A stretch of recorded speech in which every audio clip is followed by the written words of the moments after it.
Hey,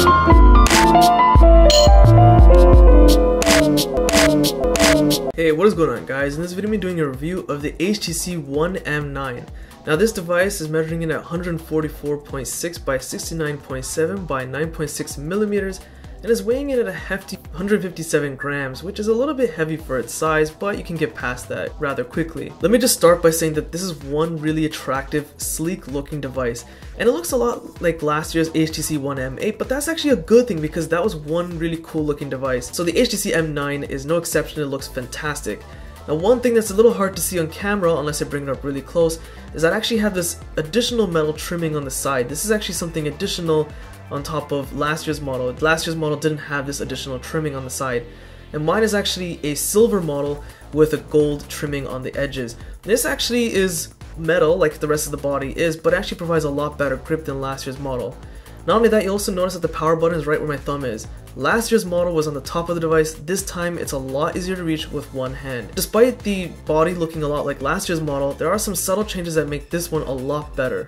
Now going over some of the connections available on the device physically, on the bottom we have a 3.5mm headphone jack, a USB 2.0 port to connect to the charger or to your computer, the nano SIM tray, which you can eject with the pin that comes out of the box, an IR blaster, so you can use this device as a remote control with your various home theater devices if they are supported by the sensor, of course. And over on the right side, on the bottom, as I shown before, there's actually the power button. Just above that you have the volume rocker buttons up and down, and then micro SD card slot for additional external storage. And moving on to the back of the device, we actually have a 20.7 megapixel camera which is capable of recording in 4K. What you guys are seeing right now is 4K footage being recorded with the rear camera of the One M9, except for the audio that's being recorded with my microphone. It is a huge improvement over last year's One M8 camera, which was capped at 1080p, and even then it didn't look that great. But here's the problem with this camera: despite it being 4K, for 4K footage, it just looks okay. It's nothing astonishing or great. The other bizarre thing is that you might even notice it in this clip is that randomly, for no reason, the camera will change its exposure levels. Sometimes it'll get a bit darker, as you can see right now it's happening, then it'll start getting brighter on its own for no apparent reason. So while the quality is just decent, nothing really spectacular to boast about, the video footage, front and rear cameras will just change exposure levels. When it comes to general picture quality though, this is a change. There's actually a lot better quality in the pictures, there's decent color output, and the general clarity is a lot better than last year's camera. However, when discussing 4K video recording in a low lighting situation, it's an atrocious experience, even for a smartphone. So you see the problem with recording in a low lighting situation, you might even see in this video, is that a lot of the colors are off. Some of the garages you'll see are actually white, but in the video footage there'll be a tint of reddish pink, and I have no idea why. And as for the front facing shooter, we have a 4 megapixel camera which can record in 1080p at 30 frames per second. Now since I look like a bum, I wanted to take this opportunity to show you what the front facing camera looks like, and yes, you can make fun of me if you wish to. But you will notice that the audio and video is out of sync. There's nothing wrong with your YouTube playback. There's actually a problem with the front-facing camera of the One M9, where the audio and video is out of sync when recording with the front-facing camera. Now it does also suffer from the same random color change, or rather the exposure levels, where it gets too dark and too bright randomly. Right now it seems to be okay. I'm very fortunate, but usually it has that problem just like the rear camera. But I do believe that the audio video out of sync is actually due to the software, and I'll be demonstrating why in the next clip. You'll see that everything is actually aligned and working properly. Okay, so this time I'm recording with both cameras at the same time. This is split capture, in which on the right side I'm using the rear camera to video record, and on the left side is the front facing camera, so I can do this at the same time. Now before you actually record, you do have this little button in the middle in which you can actually slide and make one video capture bigger than the other, but during the recording session you can adjust it, unfortunately, but hey, at least this feature's here and, well, available. Now the bizarre thing is, while doing this video capture, the audio video is, well, in sync. You'll notice that my lips are actually working fine with the audio. So I just find it bizarre that when both cameras are working, there's no audio video syncing issue. And when I'm recording with the front-facing camera, when the camera is working alone, when there's less stress on the phone, then there's an audio-video sync issue. Bizarre. So that's why I do believe it is software-related, and hopefully HTC is aware of this and will fix it very soon. But also keep in mind that when recording with the rear camera, there is no sync issue. It's just the front-facing camera alone. What's awesome about the camera app is that it's very simple in its design, but it has a lot of features. You have tap to focus on most other cameras, you have a whole bunch of different picture taking modes like HDR mode, night mode, and a whole bunch of other features. You have full HD capture, slow motion capture, you can adjust the ISO levels, and of course the exposure levels as well. Of course, you can also choose the white balance and what type of lighting you're under. And there's even more options available. What kind of crop do you want? What kind of video quality you want to do? 1080p, 4K footage. There's a lot of features packed into this device. So despite the layout being very simple, there's a lot of customization options available. And of course, there is a selfie mode. There I am. Hello. And of course, there's a few other features available. You can slide to get across to the other features that are available, or you can simply tap the 4-dot icon and select it from this one single menu. This of course is the dual recording feature, which I demonstrated earlier. There's a bokeh effect, which gives you like a DSLR background blurry effect, which doesn't work that well.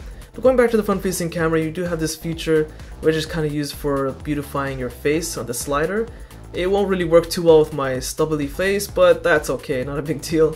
Now there is an LED notification light located on the top speaker of the device, but it's so tiny it's almost non-existent. You can actually see that tiny little green light flashing at the top. Now taking up most of the surface on the front of the device is that gorgeous 5-inch LCD 3 display with a resolution of 1080 by 1920, basically making it 1080p HD with an approximate 441 ppi.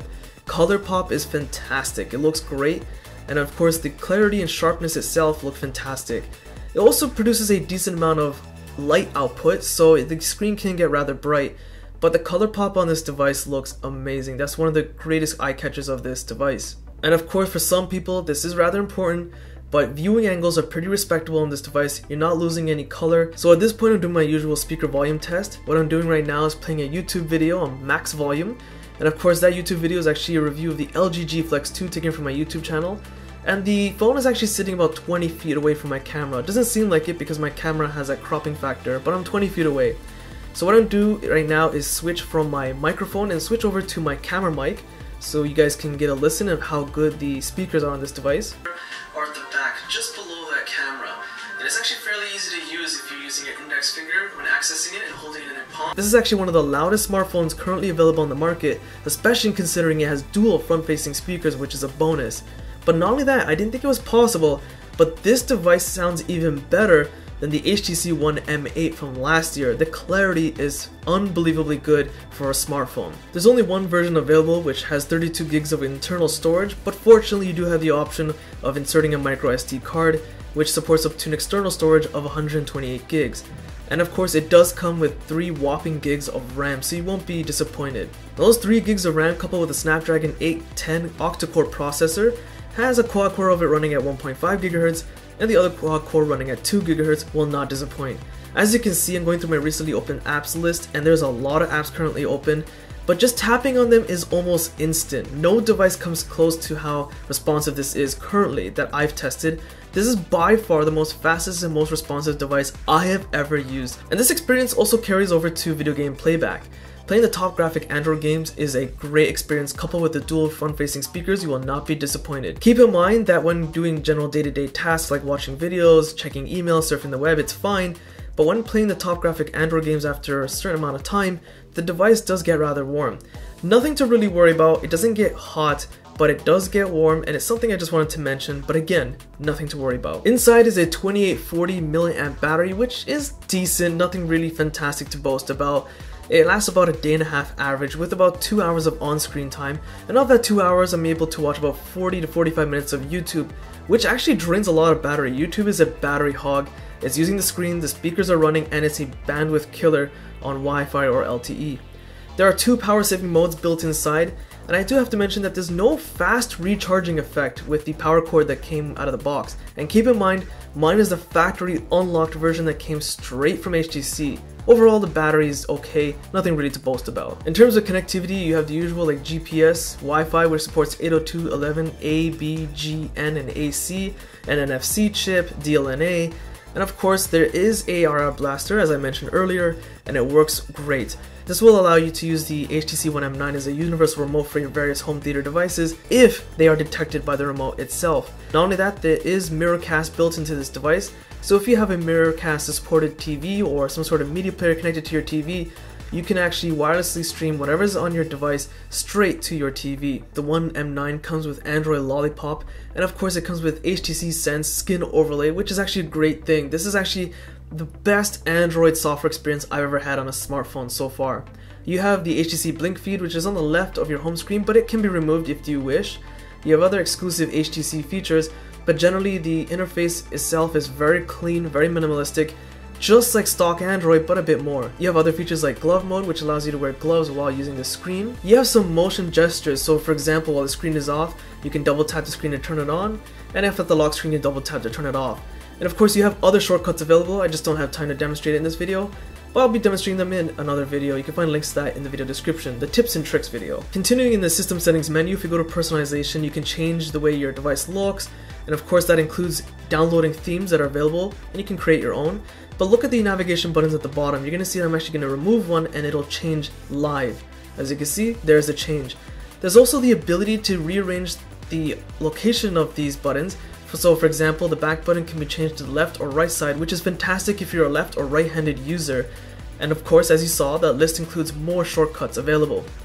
Here's some of the themes that are available to download. Unlike the camera app, the gallery app has a fair amount of functions available. You can even choose the way you want to display your albums, and there are a lot of different display options available. But this of course includes a lot of photo editing functions. You're not limited here. You might not ever need a third-party app to edit the way your photos look. For example, you can use the Zoe editor, which allows you to combine a whole bunch of photos and edit some music in the background, making it a musical collage, kind of like a semi-collage music video. You can use double exposure, which basically allows you to take one photo and overlay it over the other. And of course you can choose the transparency and how you want to do it. Using the One M8 for phone call quality last year was okay. I'm not sure what HTC did with the One M9, but it is a massive upgrade and is vastly superior compared to the One M8 from last year. This is actually one of the best cell phones you can use currently on the market when making a phone call. So the One M9 is a pretty solid device, but it has some legit problems. The first of course is that a device this long, the LED notification light is a bit too small. Then of course there's a problem with the front-facing camera working alone. The audio and video being recorded is out of sync, but with dual recording it works fine. Then of course there's a problem with recording the front or rear camera, doesn't matter which one, that the exposure levels will change like crazy. It'll become a lot darker or a lot brighter for no reason. It'll just change the exposure levels on its own. Again, I'm hoping this can be fixed with the software update. But the pros outweigh the cons by a huge amount. First off, this is one of the best devices you can ever use when making a phone call. The quality is outstanding. This is the best sounding smartphone I have ever used, and I have gone through a lot of phones. You will not be disappointed with the speakers on this device. It's outstanding. This is the best version of Android I've ever used on any device. You see, if you remove the HTC exclusive features like Blink feed and stuff, this is what stock Android should be. It's very easy to use. It doesn't have some of the nonsense that Lollipop has because it's really complicated to use for non-tech savvy people. But not only that, you also get these pop-ups telling you how to do certain things. And of course, it does have silent mode. Lollipop was silent mode. I can't believe that Google removed it, but HTC left it, and that was a very smart choice. So the One M9 has a lot going for it. If you can get past those minor camera problems, which I don't see a lot of people making videos with the front-facing camera in the first place, well, it's a pretty solid device. Again, just for the sheer experience, this is one of the best devices I've ever used. It's simple, but effective. So, if you guys found this video useful, be sure to check out other videos regarding the HTC One M9. And you can also check out my Facebook, Google+, Twitter links, and a whole bunch of other videos links in the video description. Hit the like button, it does help, subscribe, and thanks for watching.